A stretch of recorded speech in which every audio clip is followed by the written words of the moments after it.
Dans mon cursus théâtral, on m'a souvent demandé pourquoi je préférais étudier les femmes monstrueuses comme Médée ou Phèdre, ou encore Lady Macbeth. J'ai souvent répondu que c'était parce qu'elles représentaient le plus de challenge, parce qu'elles sont si loin de ma nature qu'il faut aller puiser au plus profond de ma noirceur pour les interpréter. Mais je n'ai sans doute jamais autant menti qu'en donnant cette réponse. Ces femmes, si monstrueuses, sont une jouissance dans leur existence, dans leur tout. Les interpréter revient à jouer sur la virtuosité de leur présence. J'ai toujours aimé les monstres. Ces mêmes monstres que les gens craignent et fuient telle la peste. Je les aime. Non pas parce qu'ils sont d'une nature différente que le commun des mortels, mais bien parce qu'ils sont l'humain en lui-même. L'humain au même titre que les animaux. Car malgré tout son orgueil, l'humain reste égal aux singes et aux poissons rouges. L'humain est un animal. Et dans son orgueil profond et tenace, il s'est lui-même imposé des règles qui enfouissent ses pulsions et ses instincts afin d'avoir l'air un peu moins bestial et de s'imaginer être au-dessus de tout.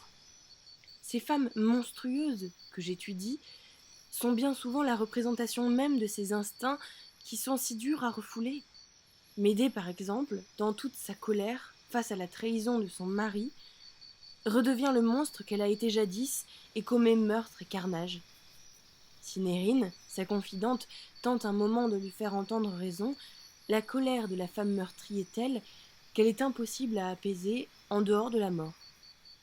Ce monstre n'est en réalité qu'humain. Il s'agit d'une femme blessée et meurtrie qui crie son désespoir et sa fureur. Je pense que si nous les appelons monstres, ce n'est que parce que nous avons peur de ces instincts et de ces pulsions qui sont enfouis à l'intérieur de chacun de nous et que nous nous efforçons de tout notre possible de refouler. Ainsi, à la fameuse question que j'ai énoncée au départ, je pense avoir trouvé une réponse qui ne soit pas un mensonge. J'étudie ces femmes et je tente de les interpréter car je trouve cela fascinant de plonger dans les profondeurs et la noirceur de la nature humaine. Je trouve cela stimulant d'étudier les comportements que nous refoulons tout à l'intérieur de nous, comme l'ambition de Lady Macbeth qui causera la mort de quiconque sur son chemin pour accéder aux plus hautes sphères de la société, ou la luxure interdite de Phèdre, irrémédiablement attirée par le fils de son mari. Voilà.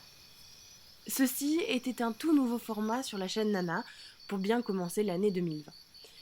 Vous pouvez bien sûr répondre à mes petites réflexions dans les commentaires et me dire si ce format vous a plu.